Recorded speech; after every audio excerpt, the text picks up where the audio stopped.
This week on Vallo News, diving in how UM's inaugural swim team is preparing for their upcoming season. And a new scholarship is aiming to make Montevallo more inclusive. Plus, texting versus typing. Young people have mastered a skill without even realizing it. Vallo News starts right now.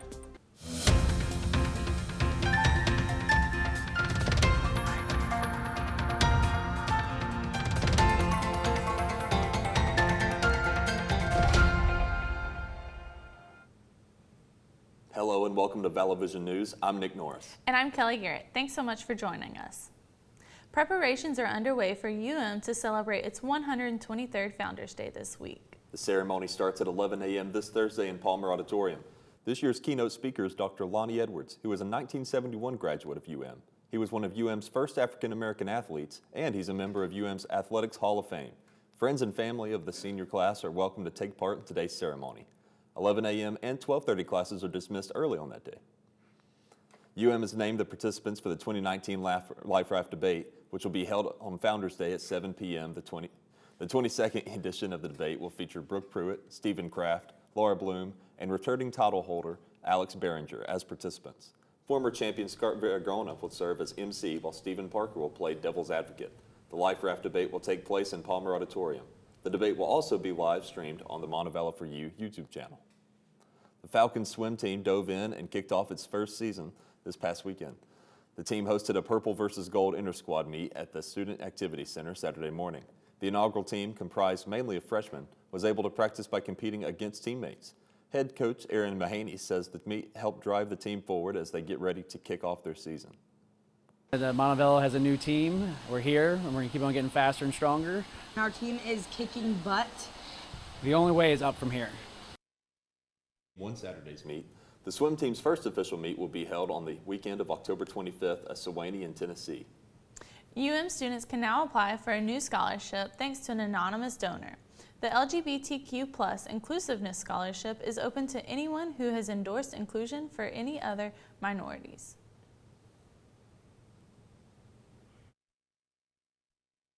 Montevallo, and you can be who you are, and you can explore who you are, and you can grow, to whoever you want to be. This scholarship does that, and it says, we really do celebrate that. We really honestly believe in that. The fact that we have a university that is so inclusive and aware of its own inclusivity and activism it's really amazing to at least be a part of that. Will receive $500 for 2 semesters, and we've got more information about how to apply on the Vallo News Facebook page. And students can now begin college aid applications for the 2020-21 school year. FAFSA opened on October 1st, and education officials say to fill it out as soon as possible because some awards are on a first-come, first-served basis. Whitney Wild has a closer look at some tips for both parents and students. It's that time. College aid season opened October 1st, and education officials say fill out your application as soon as possible. Even if your family might not qualify for need-based aid, sometimes schools have different merit-based scholarships. And schools use the federal form to determine most aid. Another reason to submit the form ASAP: 13 states award financial aid on a first-come, first-served basis.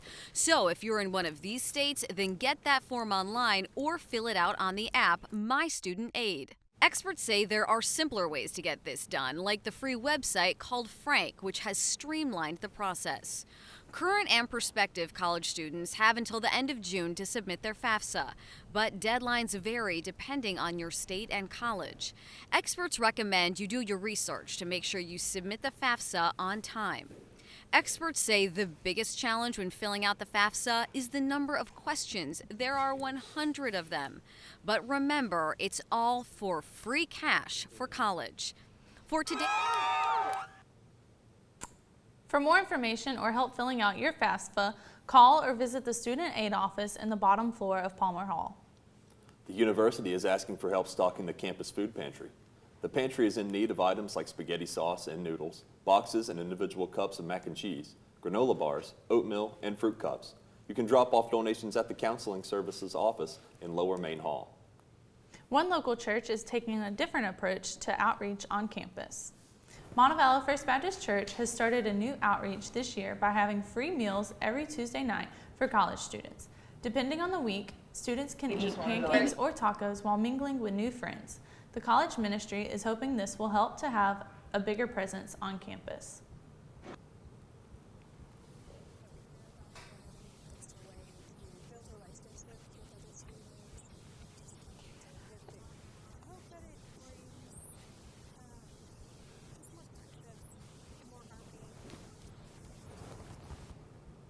Free meals are served every Tuesday from 6:30 to 7:30 p.m. at Montevallo First Baptist on Main Street. There are a lot of events happening around campus this week. Vallo Vision News reporter Ryan McGarty joins us in the studio with a look ahead. The Alabama Department of Public Health will be offering free rapid HIV testing on campus on Tuesday, October 8th. The testing will go on from 10 a.m. until 2 p.m. at Student Health Services in East Main Hall. The test will require a finger prick, and results should be ready within 20 minutes of testing. Carnival for a Cause will be held Friday, October 11th. The event will take place on Main Quad from 4 to 6 p.m. All proceeds benefit the UM Emergency Fund for students. Tickets to play games at the booths are 10 cents each. This event will be open to the public and donations will be accepted. More information can be found in this week's Vallo Voice email. Montevallo's 42nd Annual Fire Prevention Parade is happening this weekend. The parade will start at 10 a.m. Saturday, traveling down Main Street and ending at Orr Park. There, visitors will be able to see fire trucks up close as well as talk about safety tips with professionals. Food vendors, inflatables, and other fun activities will be set up for visitors to enjoy. Reporting live for Vallo Vision News, I'm Ryan McGarty. Back to you. Thanks, Ryan, and remember, there's always more news 24/7 on our social media pages. Just search for Vallo Vision News on Facebook, Twitter, and Instagram for more stories throughout the week. Still ahead on Vallo Vision News, U.S. troops are being pulled from Syria. Find out how this move could impact foreign policy. Plus, airplane seat sizes and safety, what the FAA is doing to keep you safe in the sky. And, as if carving a pumpkin wasn't hard enough, try doing it underwater. We'll be right back. Montevallo is listed as one of the most beautiful public college campuses, but it has so much more than good looks. It's been named a College of Distinction 7 years running. Plus, it offers 75 majors and the chance to belong to more than 90 campus organizations. Visit YouBelong at montevallo.com to learn more. Welcome back to Vallo Vision News. American troops are being pulled from northern Syria. This follows a White House announcement that Turkey will soon launch a military invasion into Syria. The move marks a major shift in U.S. foreign policy and effectively gives Turkey the green light to attack U.S.-backed Kurdish forces. The Kurds have been a long-time U.S. ally and have played a strategic role in the fight against ISIS in the region. A second intelligence official with concerns and more direct knowledge regarding President Trump's dealings with Ukraine has filed a whistleblower complaint. The impeachment inquiry by House Democrats centers on Trump's July phone call with the Ukrainian president. On the call, Trump pressed him to investigate former Vice President Joe Biden and his son Hunter. U.S. officials say this new whistleblower has firsthand knowledge of that call. President Trump has openly called on Ukraine and China to investigate the Bidens amid escalating scrutiny over his interactions with foreign leaders. Vaping-related deaths in the U.S. continue to climb, with at least 21 confirmed so far, and researchers believe they are getting closer to identifying the cause. The Mayo Clinic says vaping-related lung damage looks like chemical burns. It's not known what is making people sick or if it's limited to illegal products. The CDC reports that at least 1,080 probable cases of lung injuries are associated with e-cigarettes.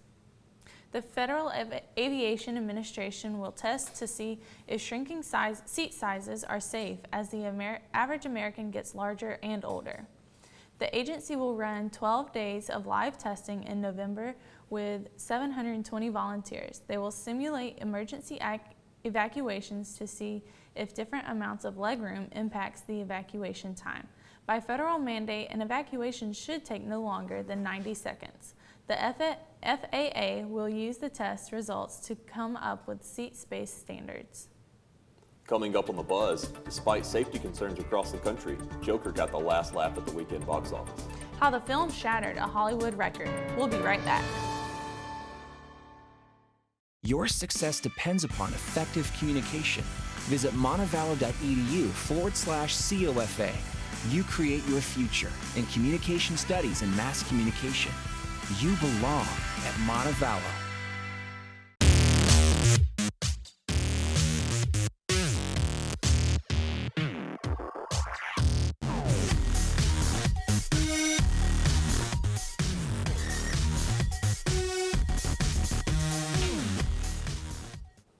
Welcome back to Vallo Vision News. Now it's time for The Buzz. Victoria Pentecost joins us now for a look at the stories that we're buzzing about. Victoria? Hey guys, I'm really excited that Joker is topping this week's box office. The R-rated comic book movie starring Joaquin Phoenix brought in more than $93 million in its debut weekend. That's despite the controversial depiction of violence. Joker now stands as the highest-grossing October opening of all time. A new Hunger Games novel is coming soon. The prequel, The Ballad of Songbirds and Snakes, revealed Friday on a huge banner at Comic-Con in New York. The novel is set long before arrow-slinging hero Katniss Everdeen matched with the ruthless President Snow. The original Hunger Games novel was on the New York Times bestseller list for more than 260 weeks. The book will be released in the U.S. this coming May. Disney is giving Netflix the boot. Netflix ads will no longer run on ABC, FX, Freeform, and National Geographic. The unusual move comes as Disney pushes forward with its own streaming channel. Netflix will still be allowed to advertise on the Disney-owned ESPN because Netflix does not offer live sports. Disney Plus is set to launch in November. Microsoft is taking on Apple's AirPods. These are the Surface earbuds Microsoft-owned version of wireless earbuds at around $250. They're actually $90 more than the starting price of AirPods. Users can turn the volume up and down or skip a song with a simple swipe. The headphones are also apparently able to help with translating other languages as you talk, supporting up to 60 different languages. The tech company has not said when exactly the earbuds will be available. That's pretty impressive. That'd be cool to have, to be able to translate different languages. Yeah, I think that'd be what I'd be most interested in. But it's $90 more. I'm already broke. Yeah, it's it's so pretty much expensive. money. Yeah, a lot to drop for some little earbuds. I'll Yeah, just it stick to is. my free ones with the iPhone. Definitely. Apparently, a lot more people are speed texting. A new study says that people are now texting their mobile devices nearly as fast as they can type.